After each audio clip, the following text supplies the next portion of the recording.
నమస్తే. మన గాంధీగిరి వార్తలకు స్వాగతం. రామగుండం పారిశ్రామిక ప్రాంత రౌండప్. ఈరోజు గాంధీగిరి అందిస్తున్న ప్రత్యేక వార్తలు చదువుతున్నది దయానంద్ గాంధీ. వార్తల్లోని ముఖ్యాంశాలు. వనదేవతల జాతరకు సకల ఏర్పాట్లు. రామగుండంలో కుంటుపడిన అభివృద్ధి.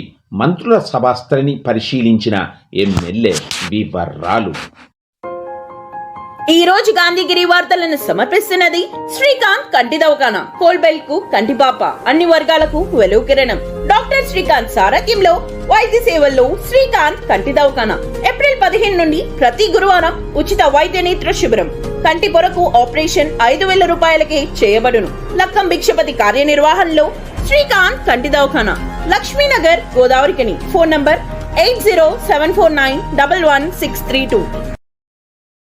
గోదావరికన్ ప్రభుత్వ జూనియర్ కాలేజ్ గ్రౌండ్స్ లో రేపు నిర్వహించనున్న భారీ బహిరంగ సభకు మంత్రులు దుద్దిల శ్రీధర్ బాబు, పొంగులేటి శ్రీనివాసరెడ్డి, అడ్లూరి లక్ష్మణ్ కుమార్ రానున్న నేపథ్యంలో సభాస్థలి ఏర్పాట్లను రామగుండం ఎమ్మెల్యే ఎంఎస్ రాజ్ ఠాకూర్ ఈరోజు పరిశీలించారు.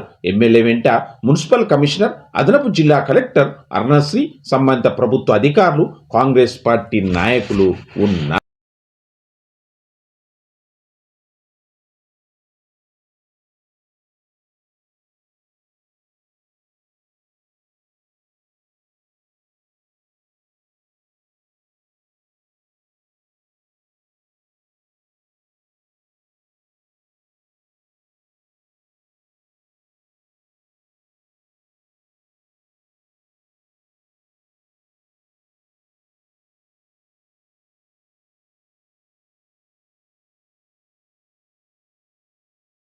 Jagadamba linen cotton store, Godavarikhani. గోదావరిఖనిలోనే మొట్టమొదటి అతిపెద్ద జెంట్స్ క్లాత్ షోరూమ్. రాబోయే పండుగలు, మ్యారేజ్ సీజన్ కోసం స్పెషల్ ఆఫర్స్. 999 రూపాయలకే 4 ప్యాంట్ క్లాతులు, 999 రూపాయలకే 4 షర్ట్ క్లాతులు, 999 రూపాయలకే 2 రేమాన్ ప్యాంట్ క్లాతులు, 999 రూపాయలకే 2 అరవింద్ ప్యాంట్ క్లాతులు, 599 రూపాయలకే మీటర్ 60 వైట్ లెనిన్ షర్టింగ్, 799 రూపాయలకే metre 70 lea white linen shirting, 899 రూపాయలకే metre 80 lea white linen shirting, 999 రూపాయలకే metre 100 lea white linen shirting. Jagadamba linen cotton store, Lakshminagar, Godavarikhani. గత 2 ఏళ్ల కాలంలో రామగుండం నియోజకవర్గంలో అభివృద్ధి పూర్తిగా కుంటు పడిందని స్థానిక ఎమ్మెల్యే దౌర్జన్య పాలన కొనసాగిస్తూ కూల్చివేత పాలన సాగిస్తూ ఉన్నారని బీఆర్ఎస్ పార్టీ రాష్ట్ర నేత వ్యాళ్ల హరీష్ రెడ్డి ఆరోపించారు. గోదావరిఖని ప్రెస్ క్లబ్ లో ఈరోజు జరిగిన ప్రెస్ మీట్ లో ఆయన మాట్లాడారు. ఇక్కడ మాస్టర్ ప్లాన్ ఉండదని, ప్రజాభిప్రాయ సేకరణ అసలే ఉండదని, అర్ధరాత్రి బుల్డోజర్ ఇండ్లపైకి వచ్చి అక్రమంగా కూల్చివేతలు మాత్రం చేస్తున్నారన్నారు. రాబోయే రామగుండం మున్సిపల్ ఎన్నికల్లో బీఆర్ఎస్ పార్టీ అభ్యర్థులను గెలిపించాలని ప్రజలను ఆయన కోరారు. ఈ ప్రెస్ మీట్ లో నాయకులు తస్లీమా బాను, అయిత శివ, అడ్డాల గట్టయ్య, రవి నాయక్, బొబ్బిలి సతీష్, బక్కి కిషన్, కృష్ణస్వామి, జాహీద్ పాషా, అనుమూల కళావతి, పర్ష స్వాతి, బూర్గు వంశీకృష్ణ తదితరులు ఉన్నారు. రానున్న వారం రోజుల్లో మున్సిపల్ ఎన్నికల నోటిఫికేషన్ విడుదల కాబోతున్న విషయం మీ అందరికీ తెలిసిన విషయం. మరి గడిచినటువంటి 2 ఏళ్ల కాంగ్రెస్ పరిపాలన ఈ రామగుండం నియోజకవర్గంలో, మరీ ముఖ్యంగా రామగుండం మున్సిపల్ కార్పొరేషన్లో ఎంత దయనీయంగా, దుర్మార్గంగా, రాక్షసత్వంగా, అరాచకంగా ఉందో తెలియజేయాలన్న ఉద్దేశంతో ఈరోజు పత్రికా సమావేశం నిర్వహించడం జరుగుతుంది. 2 ఏళ్లలో ఏం జరిగిందండి ఇక్కడ రామగుండం నియోజకవర్గంలో? అయితే కూల్చివేతలు, లేకపోతే బెదిరింపులు, లేకపోతే అక్రమ కేసులు బనాయించడాలు, ఇవన్నీ కాకపోతే బెదిరింపులు. నిన్నగాక మొన్న మనము గోదావరిఖని పట్టణ ప్రజలందరికీ ఆదర్శవంతంగా ఒక నిరసన ధర్నా కార్యక్రమం జరిగింది. చౌరస్తాలో మరి రోజువారీ పనులు చేసుకునే ఒక సోదరుడు, ఒక కార్మికుడు, ఆకుల మల్లేశన్న గారి ఇంటిని ఎటువంటి ఇంటిమేషన్ ఇవ్వకుండా రాత్రికి రాత్రి ఊరు పేరు లేనటువంటి వ్యక్తులు, ఊరు పేరు లేనటువంటి జేసీబీని తీసుకొచ్చి నేలమట్టం చేశారు. గడిచినటువంటి సంవత్సరంన్నర కాలంగా నేను మొత్తుకుంటున్నా, ఈయన చేస్తున్నటువంటి ఈ దౌర్జన్య కాండ ఏదైతుందో దీన్ని తక్షణమే ఆపేయాలి. ప్రజలకు ఏదైనా కూడా పనికొచ్చే పని చేస్తలేడు. అభివృద్ధి అంటే కేవలం కూల్చడాలే కాదు, ఉద్యోగ కల్పన చేయడము, బ్యూటిఫికేషన్ చేయడము అన్నీ కూడా అభివృద్ధిలో భాగంగా ఉంటాయి. కేవలం కూల్చివేస్తున్న అభివృద్ధి అని ఎవరన్నా రినతో నాకు అర్థమవుతలేదు. ఇది ఒక రాక్షసుడు మాదిరిగా తలాతోక లేని విధానం ఇది. ఒక మాస్టర్ ప్లాన్ ఉండదు. ఎప్పుడు ఎక్కడ ఏ విధంగా కూల్చివేతలు చేస్తామని చెప్పేసి ఒక ఇంటిమేషన్ ఉండదు. మున్సిపల్ కార్పొరేషన్లో ఒక పబ్లిక్ హియరింగ్ మీటింగ్ పెట్టరు, లేకపోతే మున్సిపల్ కమిషనర్ గారు కూడా వివరణ ఇచ్చుకోరు ఇంతవరకు. దీన్ని పక్కన పెడితే సింగరేణి సమస్యలు ఎలా, సింగరేణి కార్మికులకు ఎన్నడూ లేనన్నటువంటి తాయిలాలు ఇచ్చారు ఈ ప్రభుత్వం. మరీ ముఖ్యంగా స్థానిక ఎమ్మెల్యే మక్కాన్ సింగ్ గారు ఎన్నికల ముందు ఏమన్నారు, డబుల్ బెడ్రూమ్ ఇండ్లు అన్నారు, శాలరీలు పెంచుతామన్నారు, మెడికల్ బోర్డు ప్రతి నెల 2 సార్లు నిర్వహిస్తామన్నారు, కొత్తగా రిక్రూట్మెంట్ చేసుకుంటామన్నారు. దీంట్లో ఏ ఒక్క పని కూడా ఆయన సక్రమంగా చేసిండు ఇప్పటి వరకు. కనీసం సింగరేణి కార్మికులకు ఇస్తానన్నటువంటి బోనస్ ని కూడా సరిగా ఇవ్వలేదు. ఈ సంవత్సరం ఏడాది రావాల్సినటువంటి 4 లక్షల బోనస్ పోయిన సంవత్సరం 1,92,000 ఇచ్చారు, ఇచ్చి చేతులు దులుపుకున్నారు. మరి ఏం చేసిర్రు? సింగరేణి కార్మికులకు అన్యాయం చేసిర్రు, ప్రజలకు అన్యాయమే, అభివృద్ధి కుంటుపడింది. ఏడ చూసినా కూల్చివేతలు, నగరం మొత్తము బొందలమయమైపోయింది. ఎక్కడ చూసినా లక్ష్మీనగర్ ఇలా ప్రధాన మొత్తం ఇలా కూల్చివేతలే. కనీసం ఒక్కొక్క దుకాణదారుడికి ఇలా ఒక్కొక్క వ్యాపారవేత్తకు 5 లక్షల నుంచి 10 లక్షల నష్టం చేకూరింది. ఎవరిస్తారా డబ్బులు? ఈయన జైలు బెంచులు కడతాడా? ఈయనేమో తాపిగేడ కూల్చివేతలు జరుగుతున్నటువంటి సమయంలో ఆయన దుబాయ్కో లేకపోతే లండనో ఎడుకో చెక్కేస్తాడు. మరి ఇక్కడ ప్రజలు ఏమైపోవాలి? ఆగమైపోవాలనా ఈయన నమ్ముకున్న ప్రజలు? ఇవన్నీ ఒక ఎత్తు అయితే ఎమ్మెల్యే గారి అక్రమ సంపాదనకు అడ్డు అదుపు లేకుండా పోయింది. ఇది గడిచినటువంటి 6 నెలలుగా నేను గొంతు చించుకొని అరుస్తున్నా. రానున్న రోజుల్లో ప్రత్యక్ష యుద్ధం కూడా చేయబోతున్నాం. ఢిల్లీ వేదికగా, హైదరాబాద్ వేదికగా చేస్తామని. ఎన్టీపీసీ ఫ్లై యాష్ ఎక్కడైతే ఇవాళ ఎన్టీపీసీ ఫ్లై యాష్ ఏదైతే కుందనపల్లి చెరువులో డంప్ చేస్తారో, ఎవరైతే న్యాయంగా సక్రమంగా ఎన్టీపీసీ వద్ద తెచ్చుకున్నటువంటి టెండర్లు ఉన్నారో, ఆ టెండర్ దారులు ఉంటారో, వాళ్ళెవరికీ కూడా ఆ ఫ్లై యాష్ ని అమ్ముకునే పరిస్థితి లేకుండా ఎమ్మెల్యే మనుషులు, దోపిడీదారులు ఒక స్కెచ్ చేసి వాళ్ళని బెదిరింపులకు గురి చేసి వీళ్ళు అనునిత్యం 300 నుంచి 500 ట్రక్కుల నిండా బూడిదను తరలించకపోతుంది. ఒక్కొక్క ట్రక్కుకు 5,000 నుంచి 7,000, 8,000, 10,000 రూపాయలు కూడా వలుతుంది. అంటే దాదాపు 30 నుండి 35 లక్షల రూపాయల ఇన్కమ్ ఇది. అంటే నెలకు 10 కోట్ల ఇన్కమ్. 100 కోట్లకు రీచ్ అయిపోయింది ఆల్రెడీ ఎమ్మెల్యే. దీనికి వంతు పడుతుంది ఎవరంటే పోలీస్ డిపార్ట్మెంట్ వాళ్ళు. ఎవరన్నా దీనికి అడ్డు చెప్తే ఆ కట్ట మీద పోతామనంటే పోలీసుల నుంచి ఫోన్లు, బెదిరింపులు, స్థానికంగా ఉండే నాయకులతో బెదిరింపులు. ఇలా రామగుండం కార్పొరేషన్ ఎన్నికలు ఇవన్నీ కూడా దృష్టిలో పెట్టుకుని ప్రజలందరూ ఓటేయాలని చెప్పేసి మేము విజ్ఞప్తి చేస్తున్నాం. ఈ మాస్టర్ ప్లాన్ లేని కూల్చివేతలు రేపు మీ ఇళ్ల మీద కూడా వస్తాయి. ప్రజలారా ఒకటి తస్మాత్ జాగ్రత్త. ఈ మాస్టర్ ప్లాన్ లేకుండా, ఒక తలాతోక విధానం లేకుండా, ఎటువంటి విధానాలు లేకుండా పిచ్చిపట్టినోళ్ళలాగా రాక్షసత్వంగా మీ ఇంట్ల మీద కూడా రేపటి రోజున జేసీబీలు వస్తాయి, బుల్డోజర్లు వస్తాయి. ఖచ్చితంగా మీరు ఈయన నిలువరించాలంటే ఈ రానున్న మున్సిపల్ ఎన్నికల్లో ఇలా పార్టీని 60 డివిజన్లలో 60 డివిజన్లలో భూస్థాపితం చేస్తేనే మీ ఇండ్ల మీదకి జేసీబీలు రావు. ఎందుకంటే ఒక మైండ్లెస్ మనిషిలాగా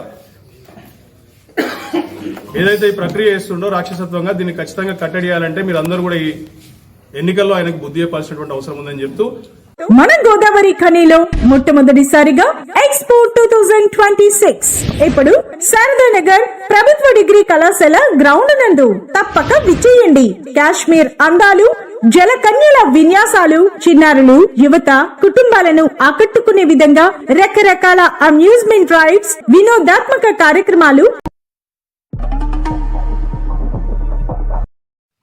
రామగుండం నియోజకవర్గంలోని గోదావరికని, గోలివాడ, మరో 3 కేంద్రాల్లో ఈ నెల 28 నుంచి 31 వరకు జరిగే సమ్మక్క సారలమ్మ జాతర ఏర్పాట్లు ఘనంగా జరుగుతూ ఉన్నాయి. గోదావరికని నగర శివార్లో గోదావరి నదీ తీరాన సమ్మక్క సారలమ్మ జాతరకు సుమారు 7 కోట్ల రూపాయల వ్యయంతో సింగరేణి 4 కోట్ల రూపాయలు, ఎన్టీపీసీ 3 కోట్ల రూపాయల నిధులతో ఆధునీకరణ పనులను చేపట్టారు. ఈ పనులను వందల మంది యుద్ధ ప్రాతిపదికన నిర్వహిస్తూ ఉన్నారు. ఈ పనులు చివరి దశకు చేరుకున్నాయి.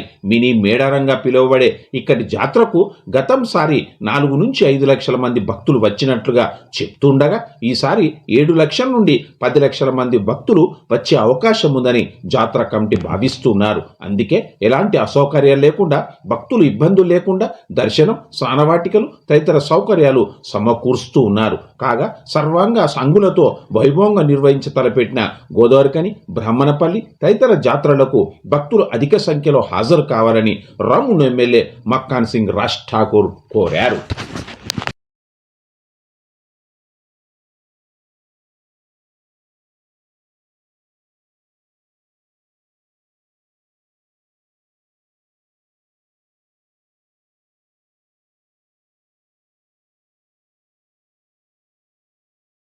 రామగుండం నియోజకవర్గంలో సమ్మక్క సారమ్మల జాతర ప్రతి సంవత్సరం జరుగుతూ ఉంటుంది. గత 2 సంవత్సరాల ముందు బ్రహ్మాండంగా చేసేటువంటి ఏర్పాట్లు గోదావరి ఖనిలో కనివిని ఎరగని రీతిలో చేశాం. గోలివాడలో అద్భుతంగా నది తీరాన చేశాం. తక్కలపల్లిలో, వెన్నూరులో, రాణాపురంలో. ఈసారి ఇంకా అత్యంత అద్భుతంగా ప్రతి ప్రాంతంలో ప్రభుత్వం నుంచి అధికారికంగా డబ్బులతో మంచి ఏర్పాట్లు చేస్తాము. ఈరోజు మీరు చూస్తా ఉన్నారు గోదావరిలో.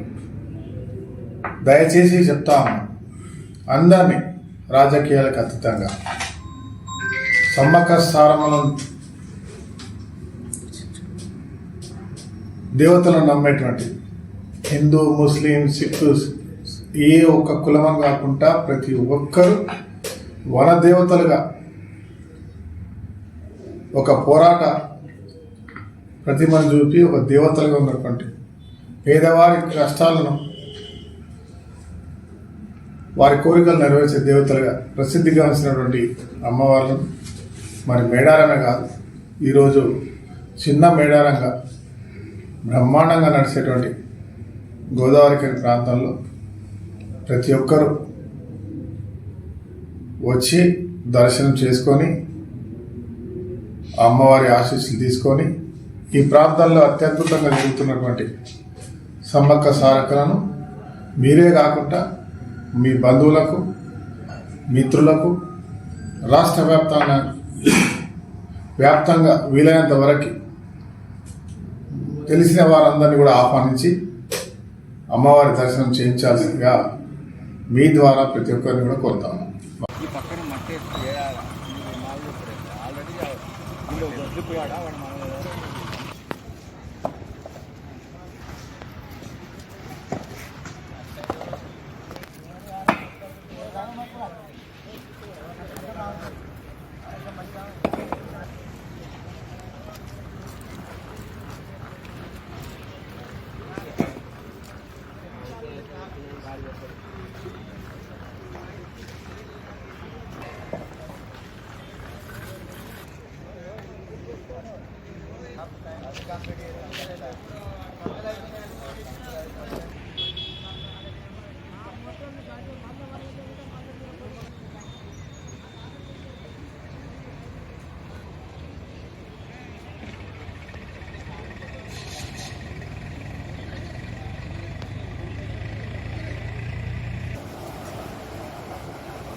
గోదావరి ఖని గోదావరి బ్రిడ్జి దగ్గర గత 34 సంవత్సరాల నుండి వైభవోపేతంగా శ్రీ సమ్మక్క సారలమ్మ జాతర ఏర్పాట్లు కానీ నిర్వహణ కానీ చేస్తున్నాం.